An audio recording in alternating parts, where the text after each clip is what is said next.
दोस्तों, आज का हमारा टॉपिक है प्रकाश के परावर्तन के नियम, अवतल और उत्तल दर्पण क्या होता है तथा उनके क्या उपयोग है।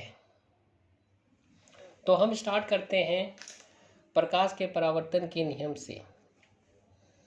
प्रकाश के परावर्तन का नियम बताता है आपतन कोण परावर्तन कोण के बराबर होता है।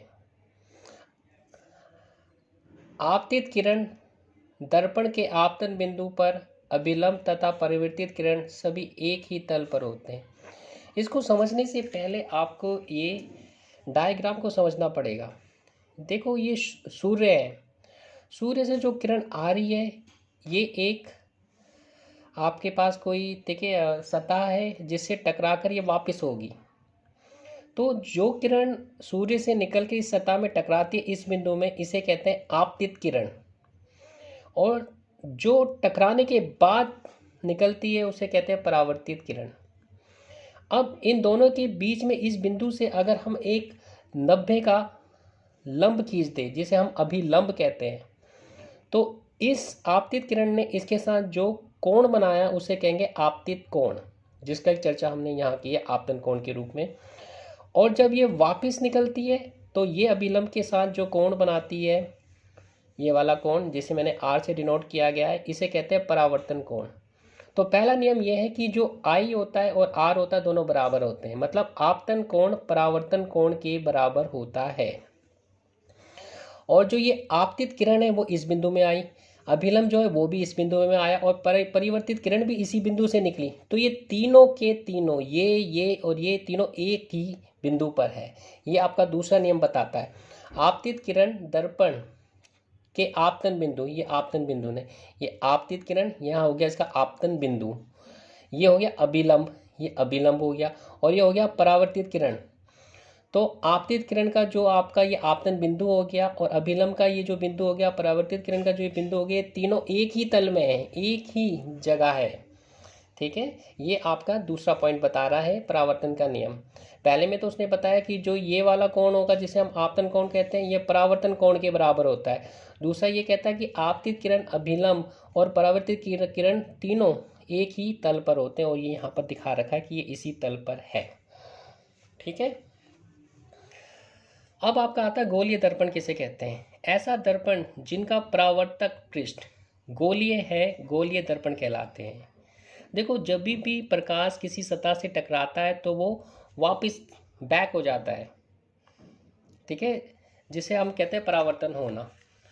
तो इस तरीके से अगर कोई भी सतह अगर आपकी इस शेप की आ जाती है, आपके पास इस शेप की, गोले की तरह की, जैसे हमने एक गोला बना दिया, गोले को काट दिया, ठीक है, तो इस तरीके का कोई शीशा बन गया आपका, ठीक है, या फिर इस तरीके का कोई शीशा बन गया, ठीक है, ठीक है, तो इसको हम कहेंगे गोलीय दर्पण। तो ऐसे दर्पण जिनका परावर्तक पृष्ठ गोलीय होता है, गोल होता है, मतलब सीधा नहीं होता। ये तो हो गया सीधा, अगर उसका ऐसे हो, ठीक है, सतह ये सूर्य की किरण टकराई तो इससे वापस होगी, इससे तो टकराएगी तो वहीं से वापस हो जाएगी, यहाँ आई यहीं से वापस हो जाएगी। तो ऐसे ऐसे दर्पण जिनका परावर्तक पृष्ठ गोलीय है, गोलीय दर्पण कहलाते हैं। और याद रखना, गोलीय दर्पण जो होते हैं दो प्रकार के होते हैं, अवतल दर्पण तथा उत्तल दर्पण। अब जो अवतल दर्पण होता है वो क्या होता है, अवतल दर्पण में क्या हो जाता है, ये आपको पता है, ये गोलीय दर्पण है, ठीक है, ये गोलाकार होते हैं। तो जिस गोलीय दर्पण में, ठीक है ना, ये वाला पार्ट आपका, ठीक है ना, पेंटेड होता है, मतलब यहाँ कलर किया गया होता है, और इस वाले पार्ट में ये वाला पार्ट देखने के लिए होता है, तो उसे कहते हैं अवतल दर्पण। ठीक है, और जिस दर्पण में आपका इस तरीके का होता है और इसका ये वाला पार्ट जो होता है छायांकित होता है या पेंटेड होता है, और इसको यहाँ से देखते हैं, जैसे कि अगर हम चम्मच को उल्टा करके देखें तो वो उत्तल दर्पण का एक अच्छा उदाहरण है। ठीक है, तो उसे हम कहते हैं उत्तल दर्पण। तो अवतल दर्पण, उत्तल दर्पण, बस फर्क ये है कि आपने इसकी किस साइड में पेंट किया हुआ है और कौन सी साइड से आप इसको देखते हो। ठीक है, तो अगर इस तरीके का होगा तो वो अवतल दर्पण होगा, अगर इस तरीके का होगा तो उत्तल दर्पण होगा। अगर इसके इस साइड में पेंटेड, ये जो मैंने लाइनें दिया है, ये लाइनें का मतलब है कि यहाँ से पेंट किया हुआ है, और देखने वाला, देखिए, जो हिस्सा है, वो जो भाग है वो ये है, और इसमें ये होता है पेंटेड पार्ट, और ये देखने वाला हिस्सा होता है। ठीक है, तो इस तरीके से अब हम अवतल दर्पण को परिभाषित कर सकते हैं और उनके उपयोग को जान सकते हैं। गोलीय दर्पण जिसका परावर्तक पृष्ठ अंदर की ओर होता है उसे अवतल दर्पण कहते हैं। ये देखो, इसका अंदर की तरफ देखने वाला है और जो पीछे वाला है ये वाला पार्ट, ये इसका देखिए वो है, छायांकित है, पेंटेड है। देखिए, गोलीय दर्पण जिसका परावर्तक पृष्ठ अंदर की ओर होता है उसे अवतल दर्पण कहते हैं।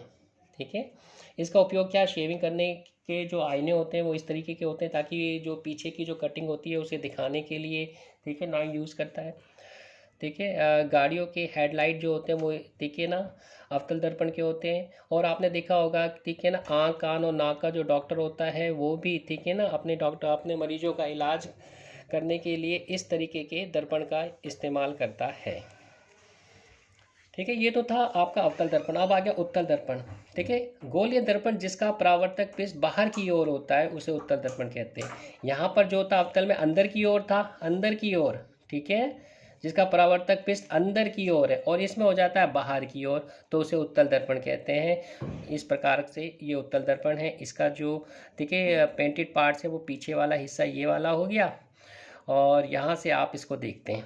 अब इसके उपयोग की बात करें तो गाड़ियों में पीछे के दृश्य को देखने के लिए इसका उपयोग किया जाता है।